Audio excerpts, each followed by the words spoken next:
Hello, everyone. Appreciate you joining me for a special interview today with Pastor Joe Grimaldi. He's pastor of the First Baptist Church in Kenmore, Ohio, and I'm really excited about having him on the program. I've heard him preach many times over the years, and I've always enjoyed his preaching. And a couple years ago, I listened to him preach a sermon that was just really, really good, where I felt like that sermon, he really articulated exactly what a lot of people are trying to do when it comes to striking a balance in their churches in the independent fundamental Baptist world.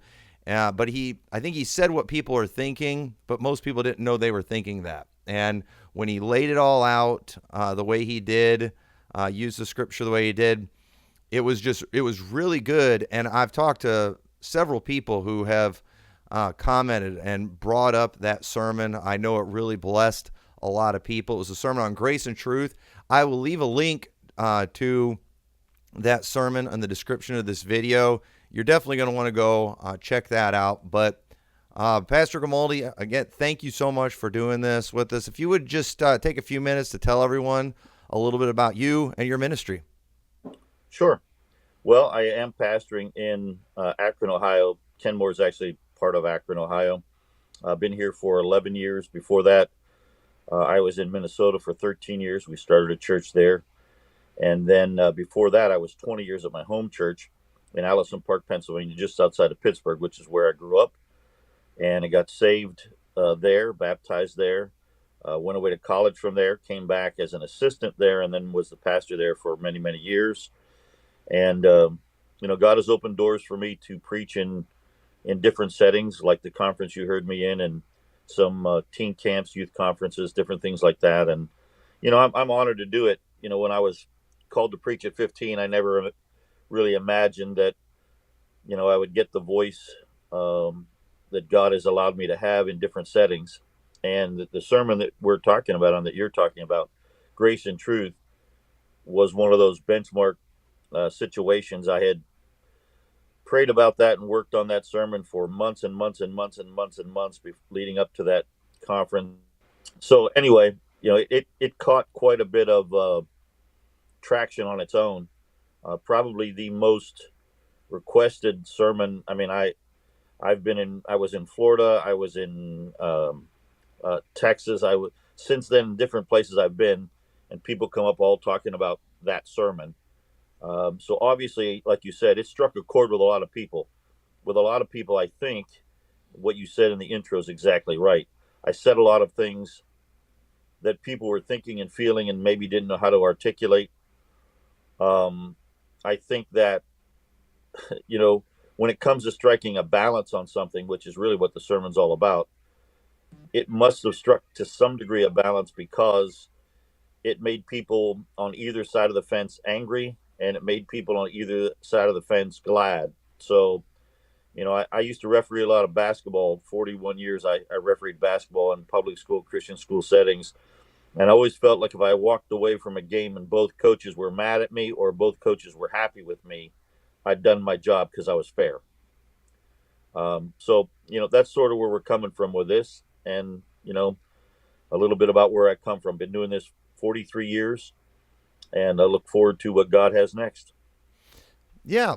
So, and just to give everybody a little bit about it without, because I know a lot of people watching this have not seen the sermon. You're definitely going to want to check it out. But I think the reason it really struck a chord with a lot of people is there is an appearance in the Baptist world today, or accusations get thrown around, of an older generation that's often accused of being legalistic, not showing any grace, and maybe being a little too mean. But then there's also the younger generation that seems just kind of soft, weak, and liberal, that is compromised on truth and maybe shown too much grace. And so I think all of us want to be balanced. My generation, we don't want to be compromisers. We want to stand strong on truth. But I think, too, instinctively, people know there's some stuff that's probably not totally right, that has been going on in the previous generation. And so hearing somebody like yourself from I don't want to talk. I mean, not trying to talk like you're older or anything, but you No, are that's older than me. okay. I am. But yeah, it was very refreshing. And again, and you laid it out in a way that my generation isn't really laying it out, and it was. I do think you struck that right balance there, and so I think too, because all the people who have talked to me about it, or who I've ever heard bring it up, they were in favor of it, and they were all my age. I was kind of shocked to find out that there were people who didn't appreciate it, but I think it's probably because it hit them right between the eyes, if you ask me. But I do. I think most people, they want to have that right balance. But I guess at the same time, do you think that some of these characterizations of the mean older generation, no grace, the younger generation, too much grace, do you think some of these characteristics are fair? Well, you know, to be honest with you, there's always unfairness on any side of, any issue. I mean, whether you're talking about older and younger generation, grace and truth, where you're talking about politics, Democrats, Republicans, you always tend to tip the scale about your opponent further in a direction you think they're leaning. So, here's somebody that's leaning a little bit more liberal than me. Well, I paint him way into the corner of being just a radical liberal. And, somebody of a younger generation looks at my generation, thinks maybe they're a little too legalistic, and they paint them way into the corner of being legalistic. So, our evaluation of our opponents, if you want to call them opponents, and they shouldn't be, but for Mm. sake of the argument, our evaluation of the people on the other side is generally unfair. It's very seldom true to the accurate picture. My generation, there's no doubt, and I said it in the sermon, and that's probably why some people didn't like it. My generation came off to a great extent. And once again, I'm painting with a broad brush here when I talk about my generation. But for the most part, for the people that we are thinking of and in our discussion, came off a lot more on the side of truth and viewed more legalistic than they really were. And I think my generation paints your generation more liberal than they really are. That's my opinion. And for any given person in any specific situation, that'll be obviously true or false. But I think the reason is so, like my generation, one of the things coming from my generation and like my parents' generation was the fact that we always felt like if we were harder than reality, we would keep our children and our grandchildren safer. So we were always, you know, it, instead of the line being drawn, you know, if the 50-yard line is perfect balance, instead of drawing the line at the 50, we drew it at the 5.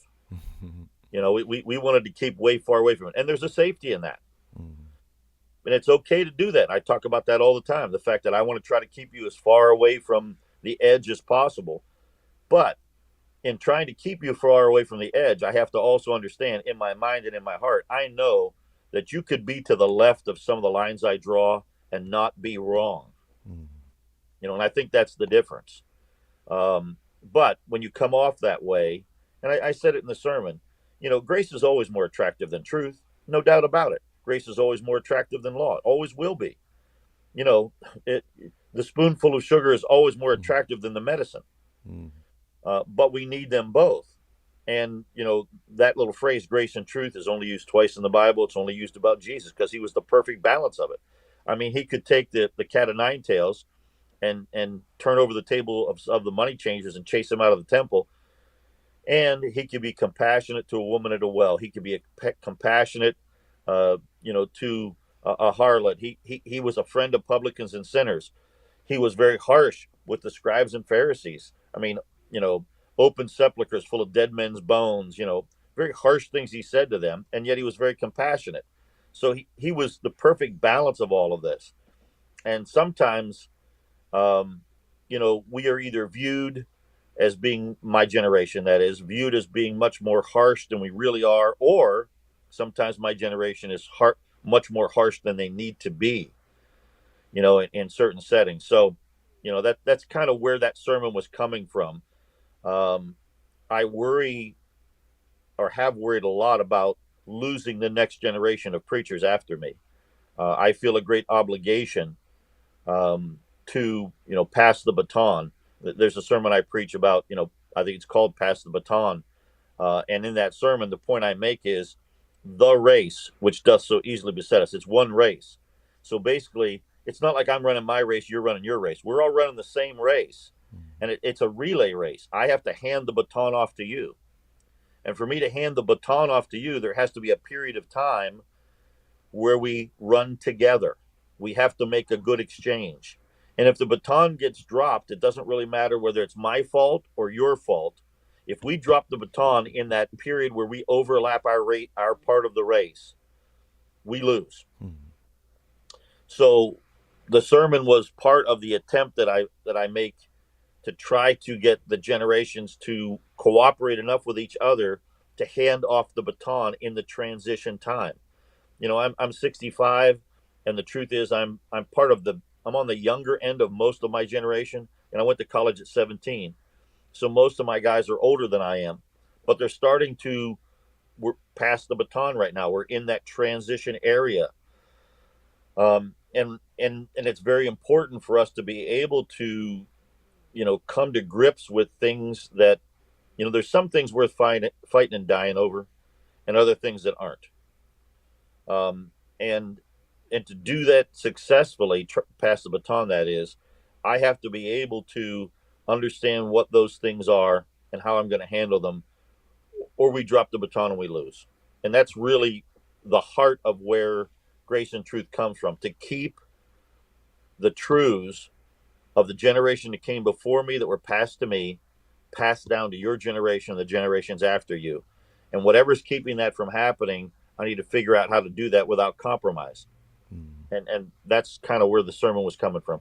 Yeah, I like that analogy you used too about the 50-yard line being truth and then like going all over to the 5-yard line. And I think one of the areas too where there's kind of been a disconnect, and I don't know, I feel like I get this. I'm kind of like one of those in between guys. I'm 43, but so I definitely identify more with the older generation, I think, than the younger. But your generation and you personally and your preaching, a lot of the younger generation, it's like they get freaked out by some of just kind of the ways, the manners, and you preach just kind of the hard, rough exterior and all that kind of stuff. And I guess, growing up in a pastor's home, being around pastors, I've been around you enough at football camp. I've observed you coaching. I've observed you from the pulpit. And so I guess when I see preachers like you get up and are just kind of pointing in people's face and just like telling it like it is, that the next generation is kind of offended by. I also know too, though, that there's nothing hateful about what you're doing, that it is in love, because I've also seen you one-on-one with, young men, talking to them. And so I think somewhere along the lines, sometimes when the older generation where they've kind of set things way off to the side too, sometimes they've gotten kind of so married to that way and acting that way, they've kind of got disconnected and they've never really learned how to connect with people. And so I guess when it was very interesting because the first, just to be honest, the first time I was at football camp and before I'd heard you preach, I saw you coach one a game and you're being pretty rough. And I'm like, wow, this guy's kind of mean. And then I heard you preach. I'm like, wow, I was kind of scared of you for a little bit. But then, after observing, I was like, this guy, he genuinely does care about people and loves people. But one time when I was talking to you the other day, you mentioned, I forgot how many years you said you've been saved, but you said it in the sermon, but you've been Sicilian even longer. And so I get, I do feel like the younger generation, they don't allow you guys to be you, even though you do have the love and the truth and all that kind of stuff. But maybe sometimes too, your generation doesn't let the younger generations be them, and they might not be exactly like you understand where I'm coming from there? Absolutely. Well, it's kind of funny. I'm sort of grinning here when you're talking, only because some of the hardest preachers I knew that are really almost a generation before me that have passed off the scene. in private were some of the kindest, most compassionate Mm. people. I've seen, I've been at a meal with a pastor, a very well known pastor, who his thought was thought to be really, really hard. And the waiter commented on his tie. He liked his tie and so forth. And before we left the table, he took that tie off. And I know now I don't have expensive ties. I'm a thrift store kind of guy. If I spend more than $10 on a tie, it's a miracle. Uh, and anything I have expensive like that's been given to me. But I know he wasn't that way. He had a very expensive tie. He took it off and gave it to the waiter when we left, and gave him a gospel tract and talked to him for a few minutes. He was very compassionate toward this fella. Um, who was not a person that I think that you would think he would be compassionate toward for a variety of reasons. But all that being said, um, that to some extent, and like, okay, like for me, for instance, yeah, I came from a Sicilian background, raised with an unsaved father, was a Marine. I was going to say an ex-Marine, but Dad's in heaven. But he always reminded me he still is a Marine. There's no such thing as an ex-Marine. You're a Marine forever. Fought in World War II, that kind of guy. So I have that rough upbringing, rough exterior, and to be honest with you, that's what I do best. I mean, I do rough best. Um, I don't. It's hard for me to speak to a crowd and be real. You know, Hi, I'm Pastor Grimaldi. It's good to see you here Mm. today. Thank you for coming to the first. That's not me. If I can do that, if I did that, I'd have to throw up in between services. That's just not who I am. So for me, it's easier.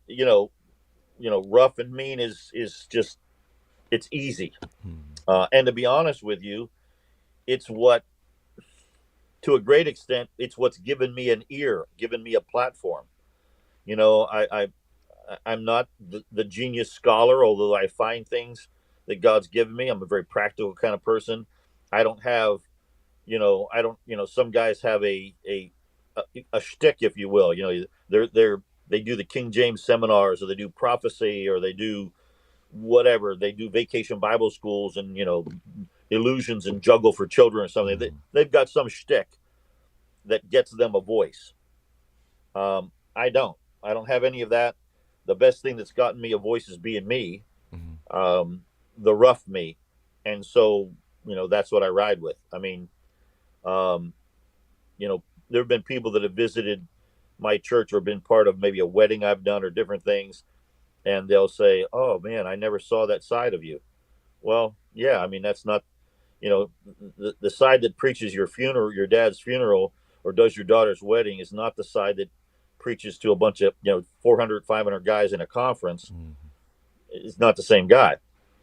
So once again, and I'll say this: my generation looks at your generation quite often, and we see some of those guys preach, and we think, wow, what a soft soap or mealy mouth kind of a sermon that was. That's he sounds like the liberals, blah blah blah. Well, he's probably tougher than that. So we view that as soft, and you guys look at the rough exterior of what we have done and look at it as mean. I'll give you a great for instance here, and this is kind of funny. A quick story. So just a couple of weeks back here, I was preaching at the youth conference at Northwest Bible Baptist Church, and I was being pretty hard. And I say things I shouldn't say.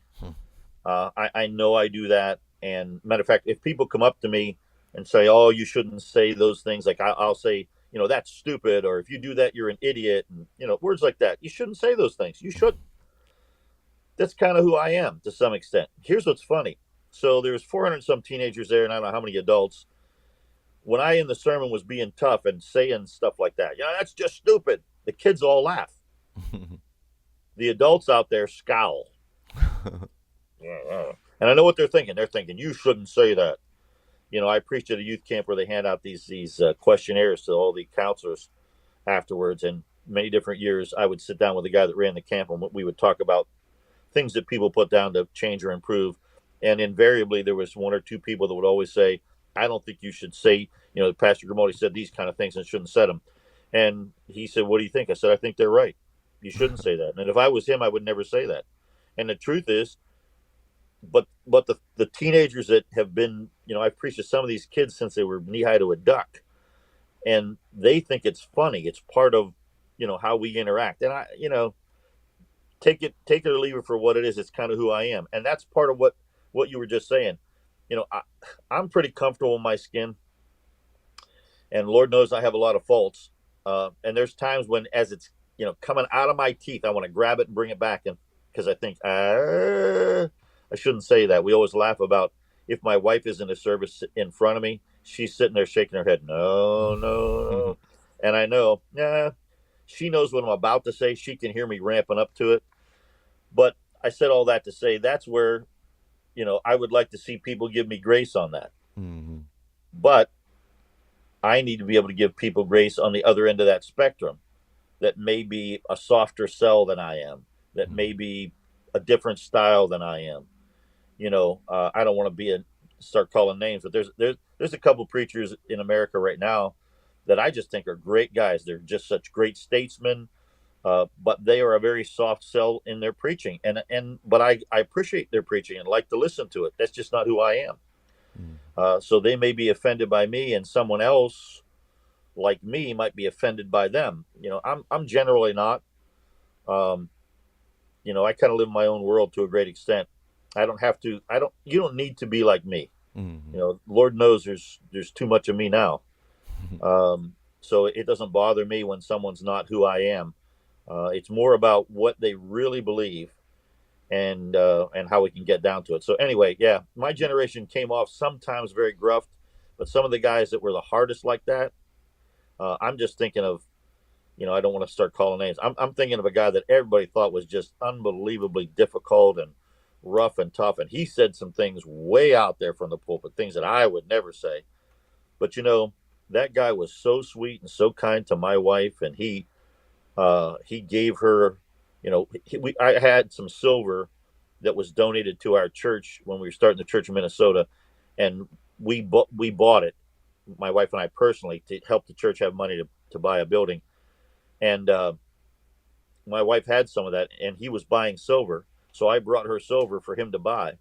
He bought the silver, and then he gave it back to her with a very nice note, and he always spoiled my wife big time. But he was one of the hardest guys that I personally knew from the pulpit, very edgy and all that. And to children, to my grandkids, I mean, just one of the sweetest guys I'd ever around. So he was way harder than me in the pulpit and way softer than me outside the pulpit. So, you can't always judge that book by its cover. Yeah. Well, and the thing is too, I think what's happened in the younger generation, they're very aware of like the social media world and what people are saying out there, where in your generation, it's like a lot of people your age don't realize a lot of their preaching's going out in the online world, and they don't know how it's going to come off to strangers. And so the thing is, I listen to these people that put out these preaching clips of stuff they think's offensive, and a lot of times it's people I know, and it's like, if you knew that person the way I knew them, you would not be offended at all. And so, like, while they're coming off as very, mean, and while if we read a transcript of what they said, for example, a man like Ron Garris, if you read a transcript of stuff he said, where he's always telling people to run 90 mile an hour into his fist and stuff like that, you would think, what a horrible person. But anybody who was ever around him at all and even heard him preach like full sermons and stuff knew this is a very loving individual.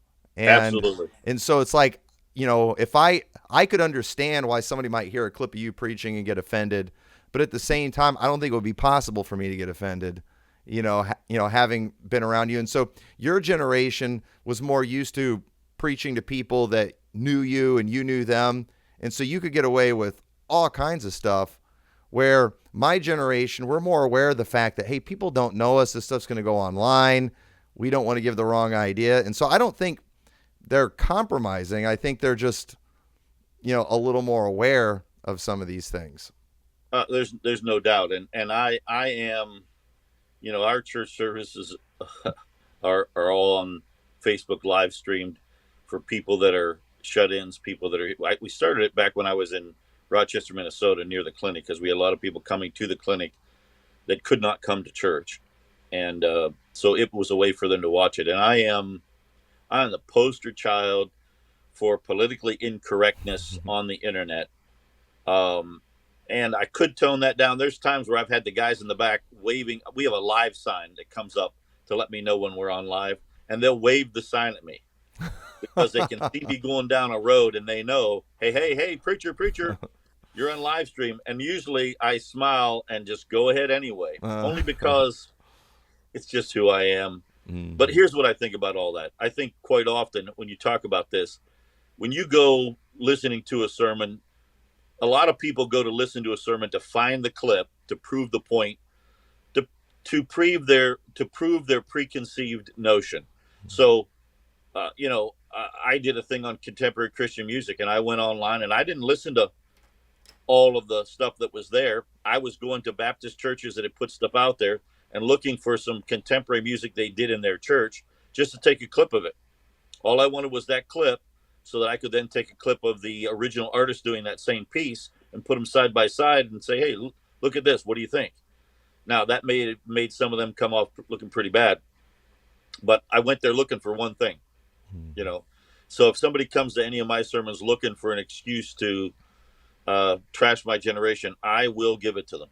It's there. I actually was told by another pastor that he told somebody's website, he said, oh, you're one of the poster children for them. They keep pulling clips of things you say to prove how, terrible my generation was. And I thought, I don't care. That's I funny. don't. I mean, I don't. And I think that's the other thing too. Your generation is not only much more aware of it. I think some people in your generation are a little bit intimidated by it. Hmm. And by the way, frankly, some people in my generation are. There's some preachers that won't let their stuff go on live. And if you're Hmm. going to go onto their website, you have to get a approval and get a code from them. And I understand all that, but it's just not me. I am who I am. I even got in trouble here one time years ago when I first came here for something I said, and that it went out on the internet. And they said, we don't want people to. I said, don't tell me what I can and can't say from the pulpit. And they said, well, but it's representing us and it's going out to all these people. And I said, there's nothing I would. They wanted me to take it off. And I said, there's nothing I would say from the pulpit that I'm ashamed to put out there. I might not. I might have, in hindsight, looked at it and said, maybe I shouldn't have done that, shouldn't have said that. But it is what it is, and I'll live and die with it. It's okay. So Yeah. anyway, Yeah. Well, I want to do a few quotes yes, from the sermon too, because yeah, there's so many good lines. I was having a tough time figuring out which ones I want to talk about, but I want to, I guess, bring up some things that you said in that sermon that I think really hit home. And one of the reasons I wanted to do this format too, because there's a lot of people in my generation, they're not hearing the sermons that are out there online, but they like listening to this kind of conversation. And based on a lot of the things that you were saying in the message, it was clear you do understand a lot of things. And so I guess I really wanted to kind of get your perspective that I think a lot of people would like to hear on certain things. But this is one of the quotes from the sermon. You said, we've had the heroes of the past, and we revere them. We love them. They weren't without their flaws, no doubt about it. But we cannot, because of any flaws, eliminate all the good things that they did, all the truths. And we have a generation now of the new independent Baptist group that want to tear down all of our heroes. They are very similar to the liberal politicians that want to tear down our history. They want to tear down our history because of their flaws. These were flawed men. They had problems. They had mistakes. Society was different back in the 1700s than it is today. But because of their flaws, they want us to forget all the wonderful and good things that they did. And so when I personally, I'm not interested in digging up old skeletons, but I can't help but get defensive when I hear people go after the old timers, because it seems to me like they're trying to use those flaws to attack the truths that they taught. And so I guess the question is, should your generation be talking about the previous generation as much as they do to my generation? Because I often feel like I'm being told, and I think others feel like we're being told, to just shut up and trust you guys because you picked up the mantle for these great men that we never knew. And so, what's your thoughts on that? yeah. There's a lot to that question, and so let me start by explaining it this way. Um, as far as quoting people and whether we should or shouldn't do it and how much we should do it, I'm not going to tell anybody else how they should preach. They want to quote people; they can quote them all day long. Um, I try quite often to say, a preacher of the past said, and not give names, only because I think it's sometimes a little more helpful. Um, but my generation feels an obligation to try to keep the truths and the legacy of those people alive, and so sometimes they quote them a lot. But the people that are, upset about, the flaws that those guys had, maybe you shouldn't quote them because this flaw or that flaw. And I said in that sermon, just like those that want to be the revisionists of history, our founding fathers of this country had a lot of flaws. I mean, many of those founding fathers, although they claimed to be against slavery, had slaves. They were sort of upset that Great Britain was making money off of their slaves, but I think many of them were opposed to it, and yet they had them because it was part of a culture at that time. What they did to the indigenous people here, the Indians. There were a lot of, I'm in Ohio. I don't know. I'm not a great history buff, but I think that Washington had like 700 men he sent out that were massacred by the Indians. That's more, it might even be double the amount that were killed at Custer's last stand. But I think it was the biggest massacre that took place. But those soldiers were sent because Washington was afraid that, he was going to have to conquer more of this territory to get the money to pay back France for the money they gave them for the Revolutionary War and all sorts of things like that. Once again, I'm not a history guy. But all that being said, I don't think that was real. They were trying to do what needed to be done in difficult situations. They had a lot of flaws, but those were great men. I mean, what they did, I mean, we would be hard pressed to find a group of men like our founding fathers to do all the things they did to be able to establish a country like we have. And so to throw the baby out with the bathwater is a bad mistake. A bad mistake. I mean, truth is truth no matter who it comes from. If Balaam's donkey can speak truth, then I got a shot at it too. So I don't care. There's people that quote Plato and Aristotle and all sorts of Greek philosophers, and those guys were really wicked for the most part. But what they said could be very true. So yeah, for me, sometimes it would be better for me to say, someone once said, and give a quote that might be a Greek philosopher, it might be Shakespeare, it might be a preacher from the generation before. Maybe that helps the next generation. But here's the other thing: why do people get so offended if I quote George Washington or Thomas Jefferson, who's come under a lot of fire? Uh, you know, if I quote them, why does somebody get so upset because they have problems in their past? They're looking for something. Mm. They're looking for a problem. And if I quote some preacher of the past, look, David was quoted. David is quoted in the book of Acts. I think it's either 3 or 5 times he's actually quoted. Not to mention David, who was an adulterer and a murderer. God speaks about him. I think it's something like 58 times he's mentioned in the New Testament, and 3 or 5 of those times are direct quotes from him. So God quotes a murderer and an adulterer thousands of years after he's dead.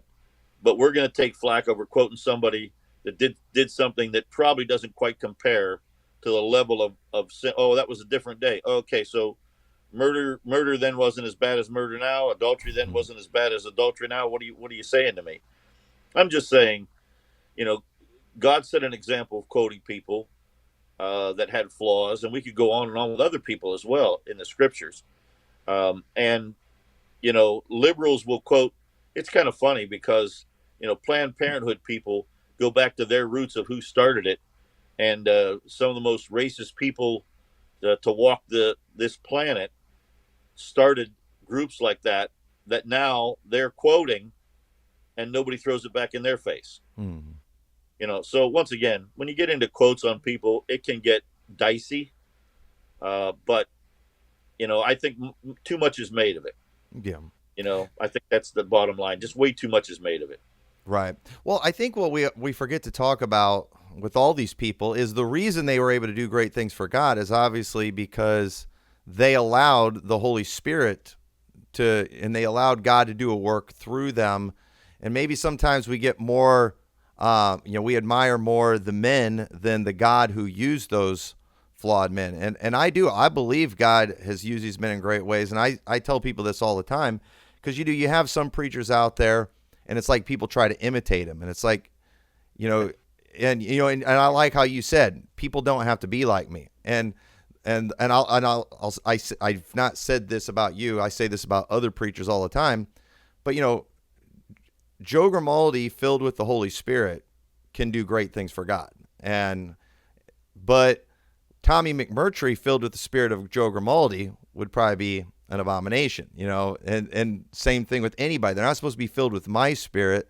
They're supposed to be filled with the Holy Spirit. And I think we need more people being themselves, but just letting God use them instead of trying to fill themselves with the spirit of another individual. And I feel sometimes like the previous generation, they're trying to get us to admire more the men than the God who used those men in a great way. And maybe that's an unfair assessment, but again, feelings are reality to a lot of people. Yeah, and we have to be careful about that because when you get into the feelings as reality issue, now you're talking about, the society we live in today is all about that. My truth. Right. You hear people saying that, my truth. No such thing. I don't own truth. You don't own truth. Truth is truth. Not my truth. When someone says my truth, what they're saying is this is a lie, but I believe it. Therefore, you accept it as my truth. Wait a minute. If it's true, it's true. If it's a lie, it's a lie. Doesn't matter what you say or what you think. You can think down is up and up is down all day long, but it's not true. Right. Truth and I'm not stands on agreeing its with own. that statement, but yeah, I'm just acknowledging that is the feeling and the sentiment of many people.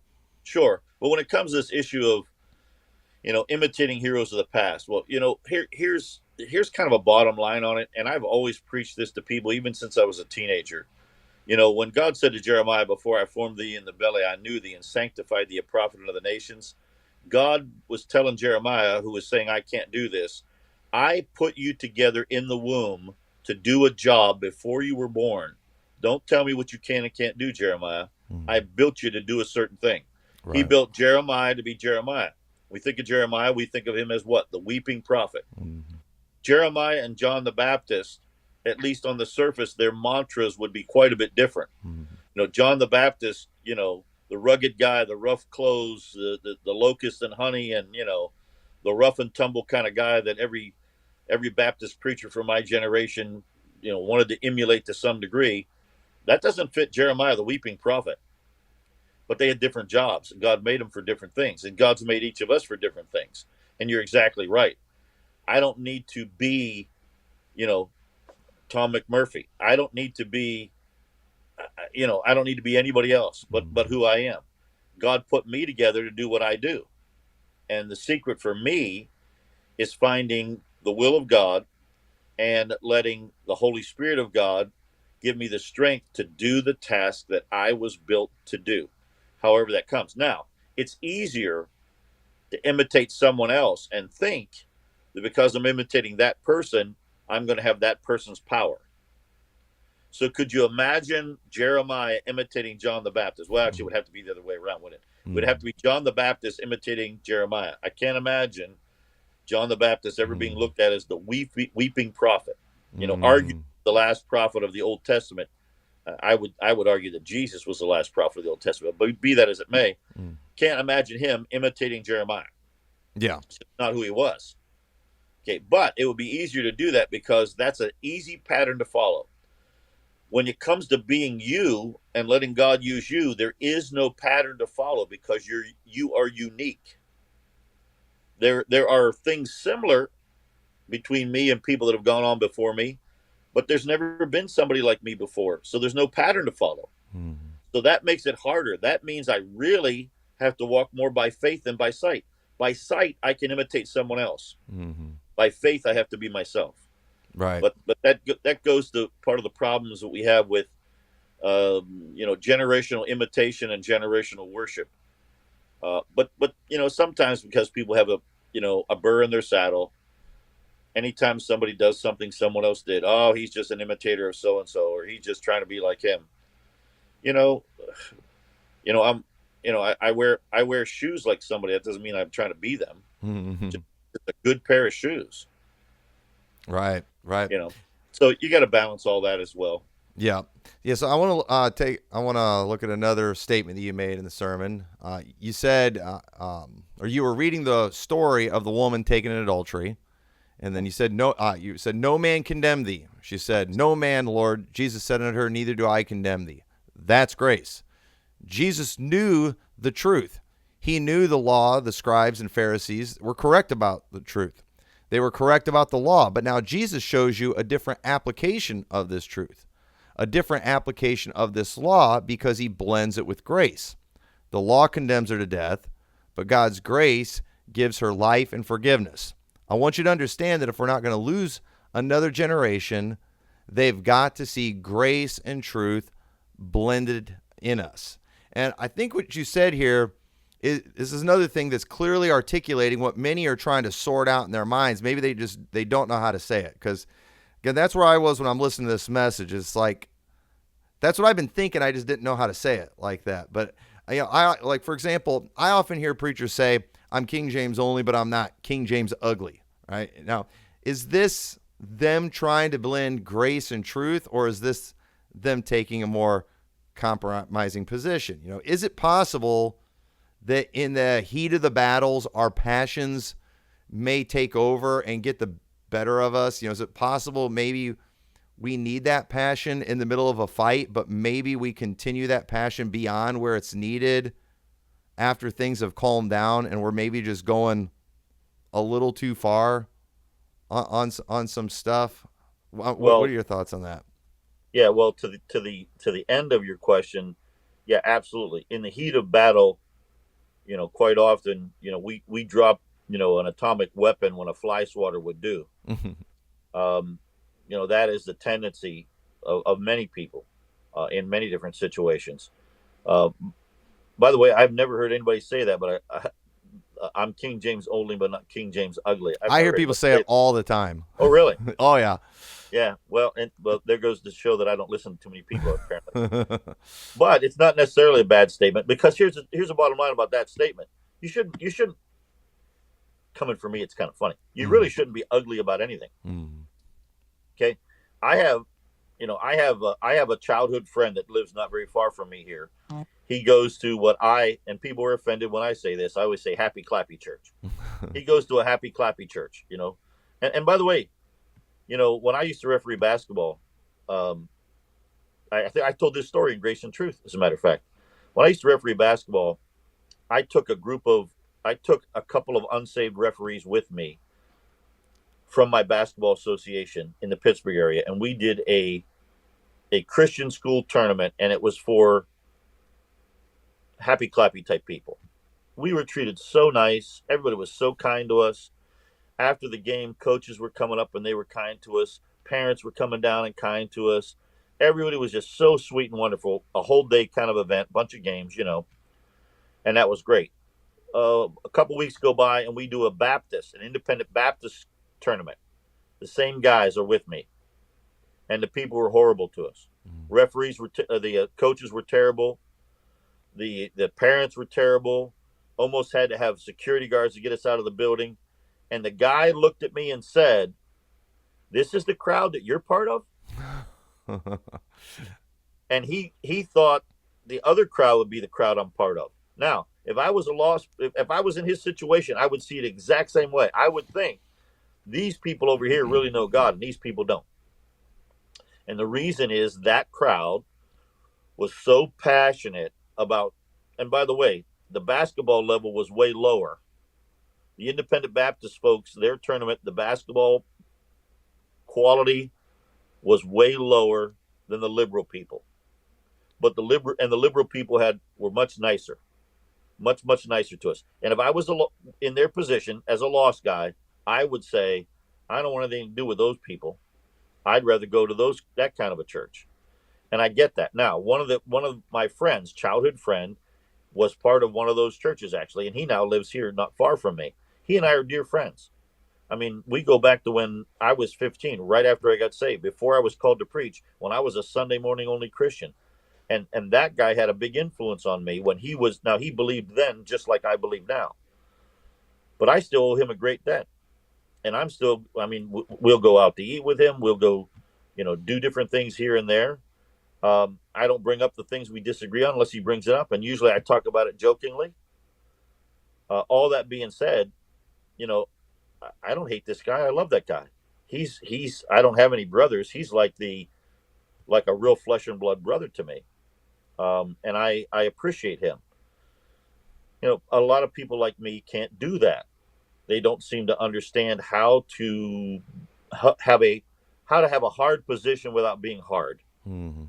So sometimes because we have hard positions, things that we do not want to compromise on, things that we do believe you should fight and die for, we approach that in sermons with that kind of a tenacity that comes across the same way those coaches and parents did at that basketball thing. And I often think to myself, yeah, I can see how somebody could look at me in certain situations and maybe even certain sermons and see me the way those lost guys saw those parents, those pastors, and those coaches at that basketball tournament. And to some degree, that's a shame because they missed the total picture of it. Mm-hmm. So, so part of that has to be that we understand how to, once again, we keep talking about this word balance, how to balance this out. On the other side of that, sometimes people in your generations are so intimidated by being viewed as harsh or being so worried about being put into a box and labeled with whatever, the legalistic crowd, the truth crowd, the hard crowd, whatever it happens to be, however you want to put a label on that box, that they will compromise some things that shouldn't be compromised. And that's where the danger comes in. Where is the line? Where is the balance? Mm-hmm. Kind of speaking to that in a way, when you talk about, so for instance, I'll roll into a subject here that's a little, to me, it's all related. The difference between convictions and standards. Mm-hmm. Convictions are things I'm convinced of from the Bible. I can see them. They're clear. I'm convinced of it. Standards are a set of rules I establish to support those convictions. So here's what happens. If you don't support every one of my standards, then I will accuse you of not agreeing with me about the conviction. Mm-hmm. That's not necessarily true. Flip the coin. When you don't like one of my standards and you pull it out, you weaken that very conviction. If those standards, like beams, hold up the conviction and you keep tearing them out one at a time, pretty soon it's going to fall. Mm-hmm. And that's why people like me and from my generation preached hard and strong on the standard, because we know that if you keep pulling out the props, this bridge is going to fall. This building is going to come down. And we're living in a society today. Who would have thought that we'd be where we are today? When I started preaching, you realize this Christmas, it'll be 50 years since I preached my first sermon at Christmas time this year. 50 years ago. 50 years ago, I would have never dreamed that we'd have all the nonsense going on today with same-sex marriage and, non-binary individuals and all of the, picking your pronouns and all that foolishness. I could have never seen that back then. But I can tell you this, slowly but surely, the standards of society were pulled down, so the conviction was thrown away. The conviction is that men and women are supposed to be different. That's the conviction. All of the standards we build hold that up. So if you don't agree with me about some particular thing, about whether it's jewelry on men or pants on women or this or that or the other, if we pull all of that out, the conviction will fall. Can it stand with just two pillars? Maybe. But wouldn't it be a lot stronger with a lot of pillars supporting it? So I always applaud people that are more conservative than me. Mm-hmm. I don't have to agree with them, but I applaud it because it holds up my conviction. Mm-hmm. There's no chance my conviction will fall with all of those things that guy's putting under it. Now, when he preaches those as gospel, to where, you know, I had a lady, and I was checking out years ago at I think it was Walmart in Allison Park, and a lady cashier, I gave her a tract, and she said, "Oh, I know people that go to your church. You're that church that believes that if women wear pants, they're going to hell." Mm. And I laughed. I said, "No, where did Mm. you hear that?" Well, I know people from your church, and so this whole concept got morphed into a place where I said, "Ma'am, that has nothing to do with heaven or hell." Now, it did give me a little opening to explain, the plan of salvation to her, but I just found it amusing that someone would take that Mm-hmm. and morph it, because, and by the way, at the heart of that was someone who got upset with this standard I had. And so they made it out to be more than what it was. I Mm-hmm. wasn't putting it there, but they were. Yes. They were. So, all of that being said, at some point, we have to understand what truth is, and then we have to understand what supports truth. Mm-hmm. And sometimes there's a fine line on some of these things. Right. Well, I think what you're explaining to me, what I think what these things end up revealing, I think there's a lot of insecurity in the independent fundamental Baptist world. Absolutely. In your sermon, you mentioned too how a lot of it, these Baptist churches, when you would coach those games, these people don't even really know the rules a lot of Oh, times. And I talked to some other refs one time, lost guys who said the same thing, how the Christian schools are worse because these people think they know the rules, but you don't, and you don't have time in the middle of a game to teach them the rules. And so I think that's one of the reasons you see such an overreaction. And I think a lot of times you have maybe older preachers who they are 100% convinced of something, whether they're right or wrong is probably irrelevant, but they preach it with such passion and conviction. And if you don't agree with this, something's wrong with you.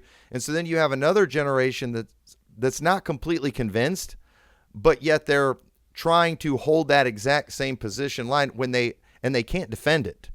And to me, and that ends up creating an insecurity. And a lot of times most people who go over the top on a position, who take it too far, it's usually because of insecurity. They're not confident in who they are. It's like they've got to prove that they're just this hardcore, non-compromising, independent fundamental Baptist.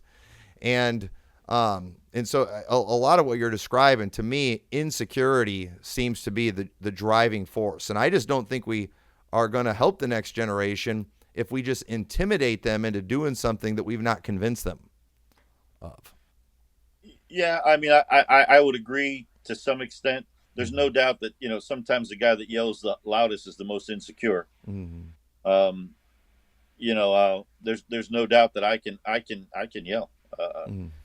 I grew up in a home where yelling was part of talking. I tell the story about right after we got married, my wife and I went to visit my parents in Pennsylvania, and my father and I were working on his car. Now, my dad really wasn't much of a mechanic, didn't know much about cars, and I did. I grew up with mini bikes, motorcycles, all kinds of things, and I rebuilt the motors and did all kinds of work on them. So he wanted me to look at his car. As a teenager, I put head gaskets in his Toyota for him and all kinds of stuff. My dad couldn't do any of that. I'm up there looking at his car, and in classic Italian fashion, he's now telling me, what's wrong with it, or correcting me, and we're up there arguing as Italians do. I didn't realize my wife had even come up there to call us for lunch, and she went back to the house. My mother came up to the garage, started chewing us out, and she said, "That little girl's down there crying, said you guys were up here screaming, ready to kill each other." And we looked at each other and went like, "What? We're not even mad." And I had to go down and explain to my wife, "So we're not even mad at each other, sweetheart. This is just the way Italians talk to each other. Mm-hmm. We're just talking to each other. We're not angry with each other." She said, "You guys acted like you were going to kill each other. I've never seen people." That was her perception of it. I said all that to say that sometimes, you know, sometimes people like me can come off like that. No doubt about it. But what's funny is, like I was thinking about just the youth conference I was at, and I was pretty harsh at several times. And Brother Kavanaugh was up after me, and he was talking about, how preachers before used to preach hard like that, and that used to be the great preaching from time gone by. And And he said some people are funny like Cecil Ballard, and some people are a little more harsh like Brother Grimaldi. And I looked at Cecil and I said, I'm funny. Aren't I funny? And Cecil died laughing. He said, you are. What makes me funny is that I'm real harsh, and then I stop and say something to break the tension, Mm-hmm. because I want people to know it's not. I mean, it's not that serious. Right. Some of this stuff is a little lighter than it really needs to be. But you're right. What happens is, I used to say to some preachers in the generation before me, when you take one step to the right, your little foot soldiers take 20 steps to the right. They never Mm-hmm. understand the reason you've moved to the right on this subject or this position, and you move one step and they see that direction and pow, they go way Mm-hmm. out there, Yeah. and they have no reason why. They're just poly parroting a truth, but they don't have the substance behind it. They didn't study it. They didn't figure it out. I heard somebody years ago preach something, and when I heard it, I thought, that's heresy. That can't be right. And I went back to a hotel room and I stayed up all night reading the scriptures and studying it, and I figured out they were right. But when I heard it, I thought, that can't be right. Of course, it can't be right because I never heard it before, so I can't be right. But when I studied it, I found out they were right. And by the way, the next day I went and told the guy, said, hey, you know what? When you said that yesterday, I thought, ain't no way. He said, yeah, I saw the look on your face. I said, but I spent hours last night studying this. Now, I said all that because most people, whether it's from your generation or mine, don't want to study the truth out. They're not worried. They're more worried about the way a truth is delivered than what the truth is. And I'm much more worried about what the truth is. You can deliver that truth with a smile on your face and a piece of candy in your hand. And you can deliver that truth with a frown on your face and, a rod in your hand. But it's the same truth. Let's make sure the truth is right. Right. But I do understand some people will miss that truth because they think the guy with the candy is a liberal, and some people will miss that truth because the guy with the rod in his hand is, in their mind, a legalist. Mm-hmm. I get that. And at some point, we got to look past all the personalities and all the performances and look at truth.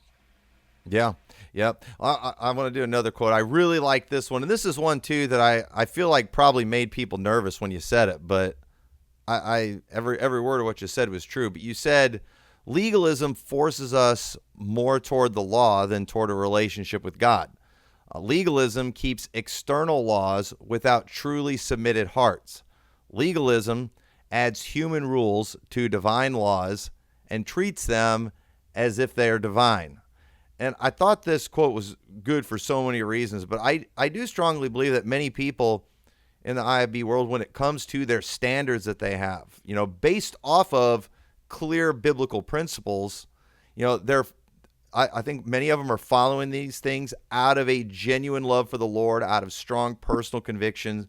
But it does seem that many times that they're trying to, that some, not all, but some try to enforce those same standards almost as a method of control, and as a result end up coming across as legalistic. And, and for example, too, like suits and ties in church, okay? Many of our platform standards in our church, they are in response to our modern culture. That is the way people dress up today. I think it reveals a direction that you're taking your church. And so while I can't show a verse that says I can't dress more casual in church, I also am aware of the culture and the trends. I don't want to indicate that I'm going a certain more liberal direction, but I'm not going to pretend, Paul taught we ought to preach in a suit and tie and stuff like that. So I guess, tell us, say more on that, and just, I guess, how we can make sure we strike that balance. And then too, again, Baptists, we freak out when we hear the word legalism. And in that sermon, you defined, legalism as in work salvation, but you also acknowledged how we can also cross the line in kind of how we add some rules. Yeah, and by the way, I can't hardly see your picture. Are you wearing a tie? No, I'm not. Oh, okay. You were when I saw you earlier. That's why I thought, because I thought it was funny that the old guy had the polo shirt on and the young guy had a tie on. So I thought that was funny. But so let me start at the beginning with that. In that sermon, and I have the notes here in front of me. I was just trying to look back and see it, because it was what I did was I actually looked up the term legalism and studied it both from a secular as well as a sacred standpoint. And we have been told for many generations that legalism, that legalism in independent Baptist circles, that legalism meant adding the keeping of the law in order to be saved. That is true, but it also talks about an attempt to secure the righteousness of God by keeping laws. It also means excessive adherence to the law. It also means focused more on the law than a relationship with God. It also means to keep external laws without truly submitted hearts. All of those things are part of its definition, not just keeping the law to be saved. It really goes further than that. We like to shorten it up because it's easier to debunk it. Mm-hmm. And I understand that. But, the definition of a word morphs with the society. That's why Webster keeps changing the dictionary. Webster's dictionary has to change because things that meant something 100 years ago don't mean exactly the same thing today. And that may be somewhat true with that phrase as well, legalism. But the danger is that folks that want to say, well, it's just about keeping the law for salvation, get to a spot where they don't want to apply it in other areas where they are really legalistic, and then it gets to a place where there's folks in your generation that want to say anybody who has a particular standard is a legalist, insinuating they believe that that you have to follow that person believes you have to follow these rules to be saved. All that being said, I grew up in an era when people preached a lot of crazy stuff. I mentioned in the sermon, I was in sermons where people preached against wire rim glasses. I was in a service where back in my day when I was a teenager, people would wear these metal cleats on guys would put metal cleats on their shoes because it kind of clicked and clacked when they walked. And those were heel savers that people used to wear. Motorcycle riders would put them on their shoe to keep the sole from wearing out when they drag their foot or something, put it out. And people started wearing them as a fad thing because it made a noise and was kind of cool. I heard preachers preach against it. All that being said, I'd sit there as a teenager and I'd think to myself, really? What? And so I couldn't swallow that. And because I couldn't swallow that, I couldn't swallow that. But in the same sermon, I'd hear some things that were true and that weren't that way. Now, the problem comes in where someone says something and you view it as ridiculously legalistic and controlling. And you're right. Sometimes people use things to control, whether it's, you can try to control a crowd with fear. You can try to control them with emotion. You can try to control a crowd by a lot of different things. And using things like that for control is always wrong, always wrong. But I said all that to say this. Everybody that's doing that is not doing it for control. And throwing them into that basket is a danger. Now, I got to say this. So, like, you're talking about attire, and that's always something everybody wants to talk about, the way people dress. And culture does change. I have ties that are still from the skinny era. I have ties from the really wide era. Most of those I've gotten rid of. I could go back to a skinny tie. I don't think I could ever go back to a wide tie. And skinny ties sort of come in and out of style from time to time. All that being said, yeah, I preach in a shirt and a tie in church. Now, when I go to camps, there's one camp I go to that I have to. They ask that I wear a shirt and a tie when I preach, and I do. And I'll be honest, I always think, this is stupid. Why do I have to do this? Everybody in the audience, everybody there, it's a camp, is wearing T-shirts and 3-button shirts, and I'm not. Okay. And then like football camp and like the youth conference I was at, I could preach in a polo shirt. I'm very comfortable preaching in a polo shirt. I hate shirts and ties. Hate them with a passion. Hate them. I always say a tie was created by a woman because no man would ever tie a noose and put it around his own neck. No. But when I see the President of the United States, he wears a suit and a tie because he represents our country. Mm-hmm. And I feel like if he wears that, and by the way, people say you sweat like a pig. Pigs really don't sweat like a horse. I sweat like a horse. So for me, t-shirt, shirt, long sleeve shirt, tie, suit coat. I mean, it's 10 below zero and I'm sweating. So the whole thing is very uncomfortable.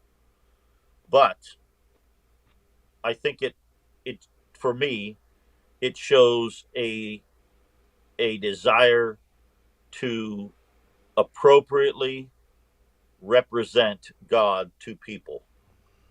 And so that's why I'm doing that. And of course, that's the culture that I'm in. I went to hear Handel's Messiah, and I wore my suit and tie like I would to church, and I was one of the most underdressed people there. Hmm. These people had tuxedos on and all sorts of stuff, and I thought, wow. And I said to somebody who was in a tuxedo, actually, I said to the doorman, it actually was a bathroom attendant who was wearing like a tuxedo. I said, why? He said, it's out of respect for the music, sir. And I thought, oh, okay. So for me, it's an issue of respect and to present myself as a representative of God. I'm going to put on my best in this culture. All that being said, sometimes, we go overboard with that. And sometimes a generation that, that gets away from all of those things starts to slide. Mm-hmm. It's I have friends that talk about change all the time, and some people are just so against change. Change is a natural part of life. I know there were preachers for years that said that cassette tapes were of the devil, and they wouldn't put anything on a cassette tape. I know preachers that said using computers it was a mark of the beast. They wouldn't use computers. You can't buy gas today without using a computer. You're using a computer. I have a preacher friend who says, I don't use computers. I said, you have a cell phone. You have more computer technology in your hand than they had in the first Apollo mission. Mm-hmm. We got to understand change is part of the world is going to change. Things are going to change. The danger of change is when we allow change to make us lose truth. The change is not the danger. Losing truth is the danger. So what change is going to cause me to lose truth? That's where I have to be discerning. It's real easy. This is kind of funny because it's real easy just to have a set of right and wrong. Mm-hmm. Here's the things that are right. Here's the things that are wrong. But the truth of the matter is, we have trouble discerning where the gray areas are and what is really of value and what isn't. And it takes a lot more time and effort and prayer and Bible study to figure out some of these things. It's just easier for me to say, don't do that. Mm-hmm. And it's easier for me to adhere to something. This is just what you do. I preached 2 times here in Ohio with no shoes on. Here's funny. So I had gout so bad I could not put on a dress shoe. And I wouldn't wear tennis shoes with my suit. So I preached in black socks and nobody noticed. Nobody realized that I did not have shoes on. At the end of the Sunday night service, I said, well, I've done something today I've never done. And I stuck my foot out and I said, I preached with no shoes on. And people went, oh. They didn't realize it because I usually wear black shoes. I had black socks on. I could not put a shoe on my foot because the gout was so bad. But, I thought to myself, wouldn't that be funny? Now, I would have liked to have preached in my bare foot. That would have been noticeable, obviously. But all that being said, sometimes you got to do what you got to do.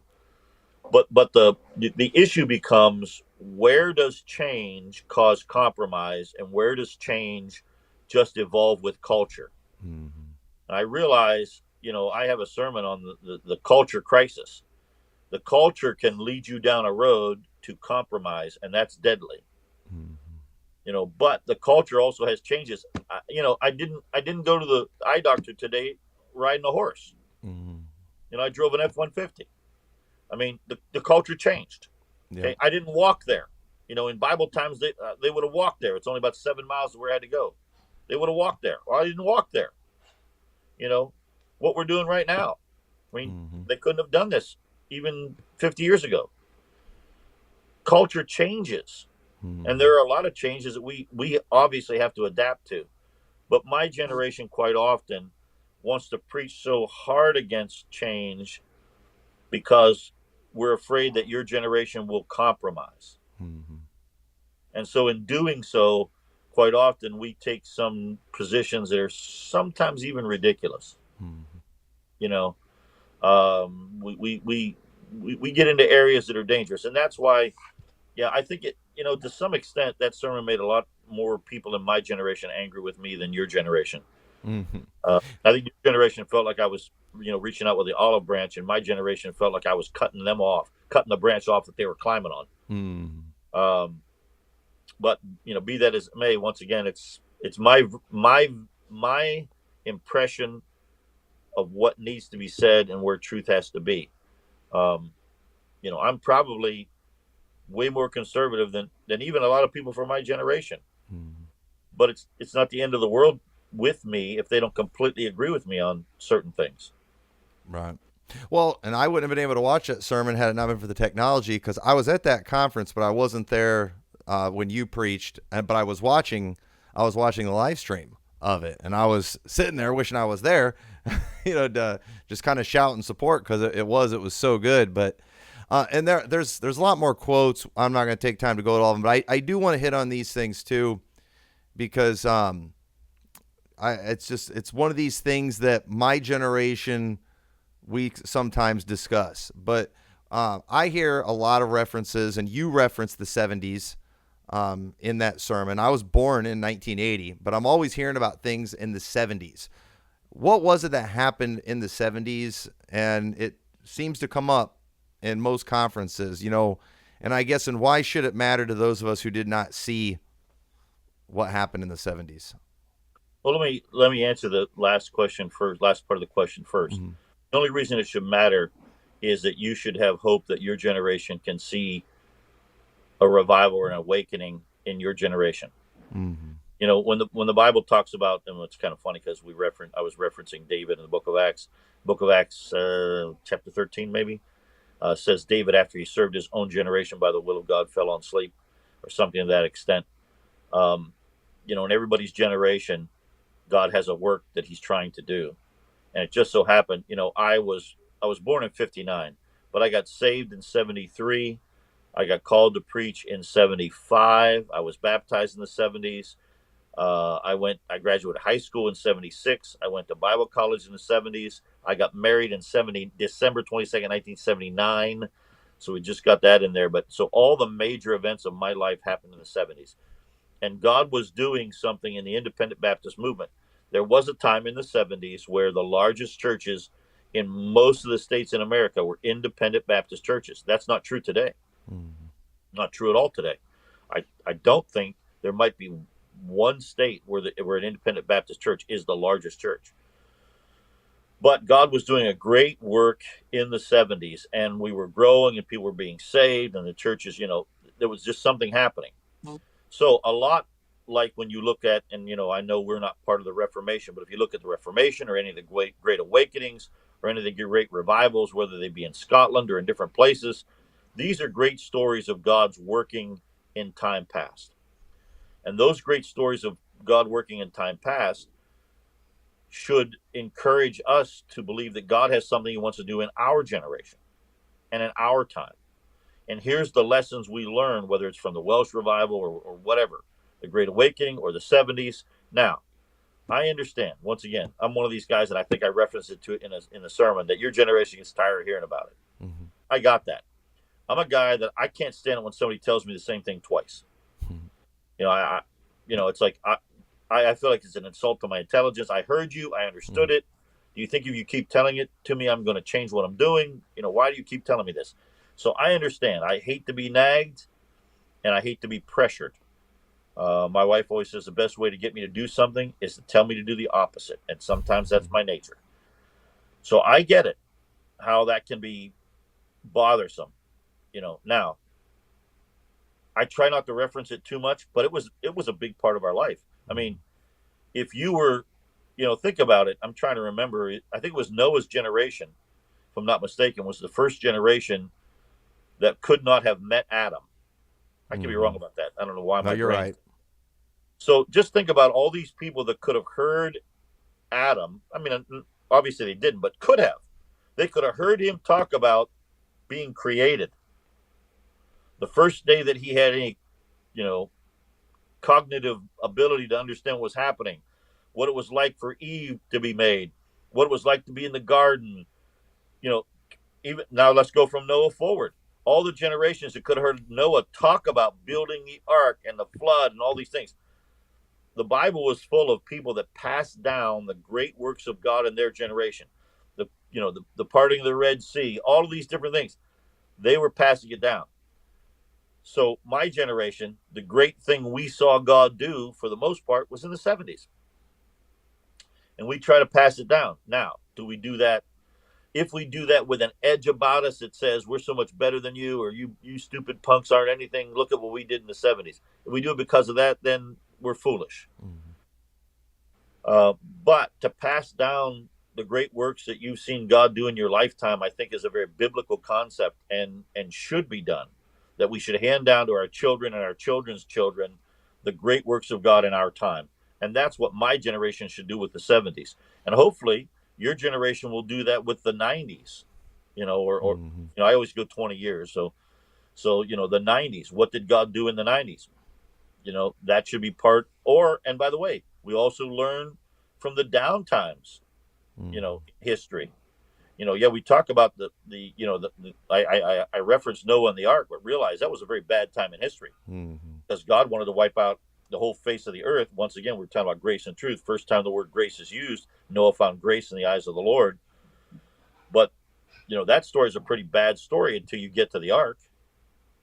And even after that, Noah becoming drunk and put on the shelf. There's a lot of bad parts in that story too. So maybe there's a lot. Maybe the 70s have a great story that we can share a lot more real positive things with than the 90s will have. But the lessons from the negative things are just as strong. How often does God reference Sodom and Gomorrah? Remember Lot's wife. Remembering the negative things as well that happened in history, so that we could learn how we ought to walk as Christians and what the work is God has for us to do. So but I understand. I mean, I get it. I get it when anybody just harps on something like, oh, that was the greatest time in the world, and we're nothing now. I understand that. Mm-hmm. Okay. Yeah. So I'll make this one the final question. But you talked about one of the things you said in your sermon is about how this grace movement is destroying old time religion. So, what is old time religion to you? And again, I'm an old time religion guy. I think I know what you mean, but I do think sometimes we kind of are not clear in what we mean about things. And there's a crowd out there that's, I don't know if they're being obtuse or maybe they don't legitimately understand what we're talking about. But when it comes to old time religion, what is that to you? Is it a doctrinal thing, or is it a style or a methodology, or is it a combination of both? Well, like is the case with a lot of things, um, everybody would define that in a different way, I think. The concept, though, if I take that word and define it in the context of the grace movement is destroying old time religion, if I take it in that context, Mm-hmm. the context of that, the grace movement, the modern grace movement that uses grace as an excuse, where the Bible tells us not to use grace as a cloak for lasciviousness, Mm-hmm. as if a robber on the road would use his cloak to hide the dagger. Don't use grace to hide your wickedness. Don't use grace to hide your sinfulness. So the grace movement that takes grace so far that they throw away truth. That's what I was talking about. Right. Throwing away that truth tears down old time fundamentalism. And old time fundamentalism, what that means to me is when people were so concerned with the truth of God and pleasing God, as opposed to trying to please themselves and do as little as possible to be a Christian, willing to make sacrifices to do anything they thought God wanted. I mean, if, honestly, I've said this before. If I thought God really wanted me, to have a purple mohawk, I would do that, because my hair doesn't matter to me. It's kind of obvious. Doesn't matter to me. I care less. I cut my own hair. People always throw stones at me about that. I've cut my own hair for a lot of reasons. One of the big ones is I can do it in 5 minutes in my own home. It doesn't cost me anything, and I just don't care. I don't. I don't care how it looks. It doesn't matter to me. If I can't fix it with my hand like this, then I don't want to fool with it. I'm not that vain. It's not going to make me look any better or any worse, in my opinion. All that being said, at some point, old-time fundamentalist people, I mean, people used to get 1 week of vacation, and they'd take that 1 week during their missions conference at their church, or they'd take that 1 week to go to work in vacation Bible school. Now people get 15 weeks of vacation, and every one of those weeks is taken to go play somewhere with their family, and never taken to do things for God. I say that. Mm-hmm. My experience in 43 years of pastoring, I don't know the last time people took vacation days. Now I say that I'm going to work in an activity here, and there's a man in my church who took a week off work to come and work at this spiritual function with me. But he's definitely he's the exception, not the rule. Mm-hmm. But the grace movement that takes grace so far that they're willing to compromise truth also takes grace so far that they're willing to compromise sacrifice. In other words, they make very little sacrifices for spiritual things. They want God to come alongside while they can go live the lifestyle they want to live, and try to fit somewhere in their mind inside the parameters or boundaries of what is reasonably acceptable. But when we use the phrase reasonably acceptable, it comes from the context of Scripture that says, present your body as a living sacrifice, holy, acceptable to God, which is your reasonable service. And I don't think we're very reasonable with God. So I said all that to say that the movement that's all about grace quite often and uses it as a cloak to hide sinful things puts us in a position where quite often we're not willing to make any sacrifices, or very few sacrifices, for the things of God. And the truth is, something is only really valuable to you if you're willing to sacrifice for it. I always talk about years ago when my kids were growing up, I bought my son one year for, I think it was Christmas, a brand new bicycle. Now, most of the time I found bicycles people threw out, and I'd fix them up for my children. I bought him a brand new bicycle. And I came home, and it was in the yard, laying on the ground in the snow. And I was furious about it. A couple of years went by, and he bought, with his own money, a bicycle for like $6 or $7 at a yard sale. And he treated that thing like it was gold.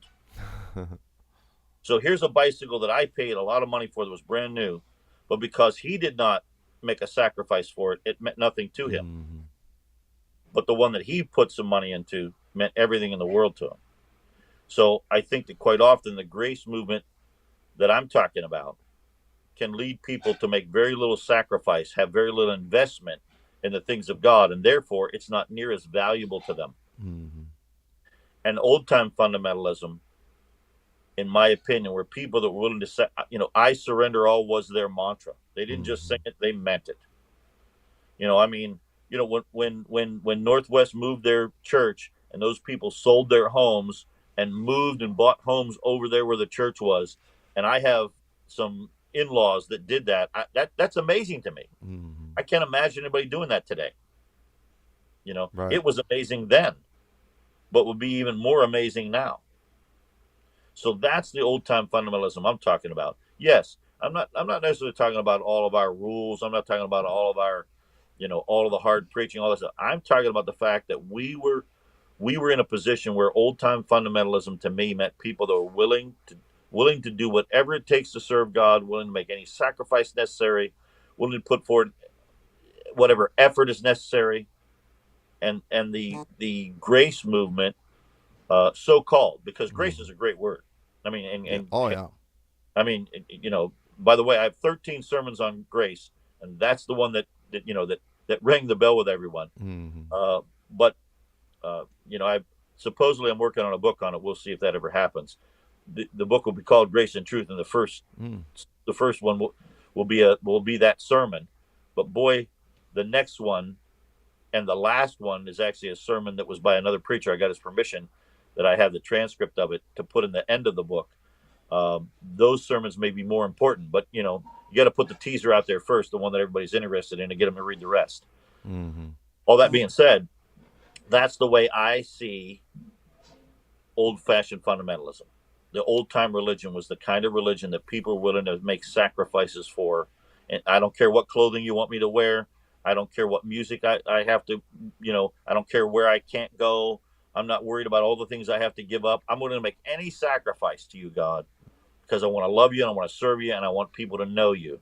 Mm-hmm. And I think that the grace movement, so-called, Right. has destroyed a lot of that. And that's what worries me. Yes. And I think that's a fantastic answer. And I asked you that for a very specific reason, too, because the critics of old-time religion, they would take a statement like what you said and try to make it like, oh, man, this guy's against grace. And then, too, sometimes when people talk about things like old-time religion, they're referring to doctrine.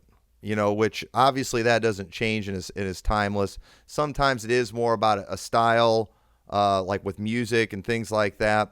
But like what you were saying, it was more like in just kind of a lifestyle that people had. And so it was obvious to me when you were preaching what you meant by that statement. But I do think sometimes in how people use that term, a lot of people in my generation, they're not always positive on the context that they're using it in. And it's like, I don't get offended when I hear those things, because it's like, I know if I actually talk to these people and kind of ask them to expound on a little bit, what they would say would make total sense and be accurate. And so I just kind of did that just because I knew that I didn't know exactly what you say, but I knew it would be something that would be correct and balanced. And I wish people in my generation would stop assuming the worst every time they hear somebody referring to old-time religion and making an application they weren't trying to make. And so, and I also got to say that sometimes people in my generation think that every time, one little, I hate to pick on stuff, but let's talk about, screens in the front of the auditorium. Mm-hmm.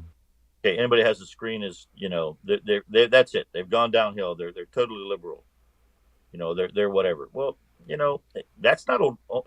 That doesn't mean that you can't be an old time religionist and have a monitor up there. I mean, it's just things like that become somewhat stupid. They're fighting windmills. They're they don't they got they somewhere down deep in there they got the right concept, but the application of it is to some degree warped. Mm-hmm. And the whole idea of grace and truth was to get both generations to understand the error of the way they're looking at this and come to a place somewhere in the middle where we can understand each other enough, or we are never going to pass the baton. Mm-hmm. I can win my leg of the race by 20 yards, but if I drop the baton when I'm handing it to you, my team loses. Mm-hmm. That's and great it's point. more important for me to slow down and make a good handoff so that my team can win the race. It's more important for my team to win the race than it is for me to win my leg. Yeah, absolutely. So you mentioned, you have a book coming out on this. Do you know when you're going to be releasing that book? Coming out might be a generous way to put that. Well, it's a long convoluted story, but we've been working on something, and there's some stuff done on it. It was put on hold, and then a little more work and this and that and da da da da da. And what I think maybe it needs to be booklets that then eventually get put into a book, because I'm just having too much of a struggle with there are too many cooks spoil the stew. Let's just put it that way. There's too many moving parts here for me to get this together and make it happen. And the other thing that bothers me about that is right after that sermon was preached, it was brought up about getting a book together, and we've struggled with it. And every time I go somewhere and preach, people ask me, hey, did you get that book done? Hey, did you get that book done? No. And it's almost a sore point with me where I feel like just maybe what I need to do is put out booklets, which with, like I said, there's probably 13 of my sermons, one sermon by somebody else, that more than half of which are already transcribed and 2 or 3 of which are already edited. Obviously a sermon, when you just transcribe it word for word, doesn't work in book form. So there's work that has to be done on it, but I'm thinking about just taking a couple of these and putting them out like Grace and Truth, just in a booklet. Mm-hmm. And when all the booklets are done, 13 or 14 of them, putting them together in one place to be a book. Okay. But anyway, we'll see. It's one of those things where somewhere before I die, I have not. I put together a prayer journal that Revival Fire sells. I don't even have them. People will call me and ask me about them. Get a hold of Revival Fires. Mm-hmm. I don't print it. I don't publish it. I don't get any royalty from it. And the same thing with this, this book. If it ever gets done, I'm not trying to do anything to make any money. I'm trying to do something to make a difference in the next generation. Something that I can leave behind that maybe will show some of the heart I had about things, and hopefully make the transition for somebody a little smoother in passing this baton. Yeah. Well, let me know when you get that done. I definitely want to read it and promote it. Maybe we can do something promoting the book on here. I've done that with a lot of different books, but I really appreciate you coming on here. And I did this too because I wanted the younger generation to hear these things from you, because sometimes there's a disconnect between the generations, but I really felt like in that sermon, it showed that you get what we're thinking, and I do. And I think you put things in a way where we don't always even know how to communicate what we're thinking, but that made sense. And so I do. I think it's good to, listen to older preachers, talk to older preachers, but a lot of times there's such a disconnect. It's like they don't get where we're coming from. And a lot of times too, you have older preachers that I think we feel like they just want to give orders, not necessarily give counsel. And it's like, well, we're the pastors of our church. I know we're younger, but we're still we don't have popes. But from what I've heard in that message and in talking to you, it's like I do. I think if people, I want my generation to know about you and what you're doing, and I do. I hope they will listen to this and be influenced by people like you, because I do. I love the older generation, and even sometimes where I think there might be a disconnect and maybe they're not communicating things in the way they want to, I feel like I get your generation, and I do greatly respect and get a lot from you guys, and always have, and will always appreciate that. And I don't want my generation despising the older one, and and vice versa. But Absolutely. But yeah, so I really appreciate you coming on this program. I think it will be a help, and I hope a lot of people will click on the link and listen to the message. But do you have any final thoughts for us? Well, I was going to put another bug in your ear. You made me think of something. Actually, it wasn't my idea, but Micah McCurry, after that sermon, came to me and had 2 ideas. He wanted to write a book that he actually gave me chapter breakdowns, and he and I have both dropped the ball, mostly me, called Dear Paul, Dear Timothy. So the concept of that book is, in the Bible, we have Paul writing to Timothy, but we never have Timothy writing to Paul. So the idea of that book would be his generation, him and I, writing back and forth to each other as if we're Paul and Timothy, discussing topics, doctrines, things. So he writes from his generation's perspective, and I write from my generation's perspective, asking each other questions and giving each other advice. And I came up with a title, Dear Paul, Dear Timothy, and written as if they're letters written back and forth between our generations for this very reason we're talking about. And then he came up with Paul and Timothy conferences. And we started to try to put 1 or 2 together, and it never really came to be. And once again, I dropped the ball on this. But we were lining them up to where he and I would actually preach and teach together in a session on a subject. Other people could do what they wanted. We actually were trying to get fathers and sons, a pastor and his son, and give them a topic and have this discussion to once again hear this from both generations' perspective. So Paul and Timothy book, which doesn't exist, and Paul and Timothy conferences, which do not exist. I still think it's a great idea, Um, Maybe we can make something happen somewhere in the future. Yeah, that is a fantastic idea. And, And once again, it's Micah's idea. mhm. Right after that sermon with Grace and Truth, one group of people came to me about a book. He came to me about these conferences. A lot of great ideas here, but it's been a couple of years and we really haven't been able to bring any of those things to fruition. So we'll see. Maybe we can make something happen. I think I have his phone number too. I'll send him a link for this conversation just to kind of put a bug in his ear, like, hey, you need to make this happen. This is a good idea. I love that because, again, and if I may just throw in a complaint, this is just a personal complaint Sure. of mine. Uh, you know, one of the things that I think, and if you want to defend what, and I've never seen you do this, but your generation has done this. And if you want to defend, that's fine. I won't argue with you. But it's like you call a preacher up for advice. Maybe you're just mainly calling up because you need a shoulder to cry on, right? But then, and sometimes, it's very personal, all that kind of stuff. And then they don't really say much to you. They don't really give you anything. But then you hear all the solutions for all your problems preached about at a conference with your story being told. And it's like, and they're almost trash talking you, and they don't name you, but it's just like, I'm never going to ask you for advice again. I was mainly calling for encouragement, and but that kind of thing happens a lot. I've talked to preachers that has happened to, and you lose influence with that guy when you do that kind of thing. Yeah, I'm only laughing because, well, first of all, 90% of counseling is listening. Mm-hmm. Most of the time, especially people that are like another pastor, the answer is inside of them. I mean, the Holy Spirit's in there, God's there. They almost need a shoulder to cry on, an Mm-hmm. ear to bend, and as they talk out the situation, God shows them the answer. There's times when I've sat and just listened and asked a question, said very few words in an hour conversation, and the person has gone and said, "Boy, Pastor Grimaldi helped me so much. He gave me exactly what I needed." I didn't say nothing. Okay, all I did was let you find the answer. Mm-hmm. And the truth is, you need to find the answer, because if I find the answer for you, I could be wrong. Right. Okay, but now, so here a preacher listens to you, an older guy like me listens to you, and number one, he probably doesn't have an answer for you when you talk to him, or he would have given it to you. Mm-hmm.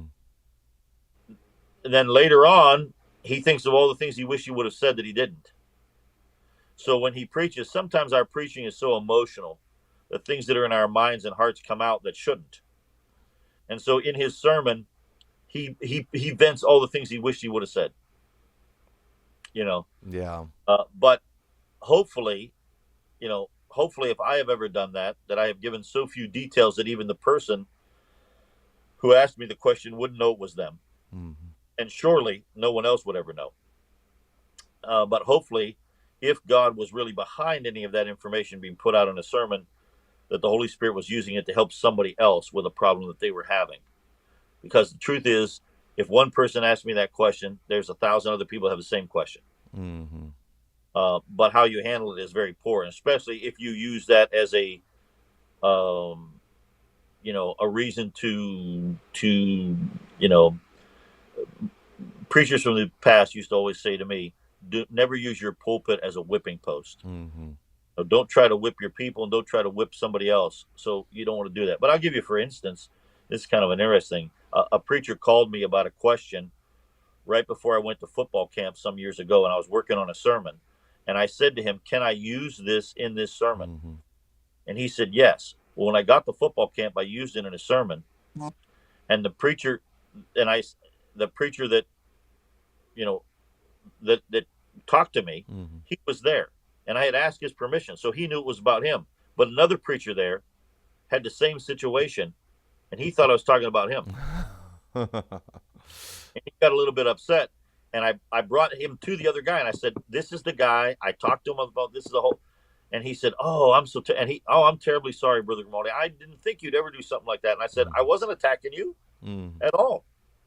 This was a conversation I had with this guy, and Yeah. I said, hey, I'm literally sitting here at my computer working on that sermon while this guy's talking to me, And I said, well, can I use this?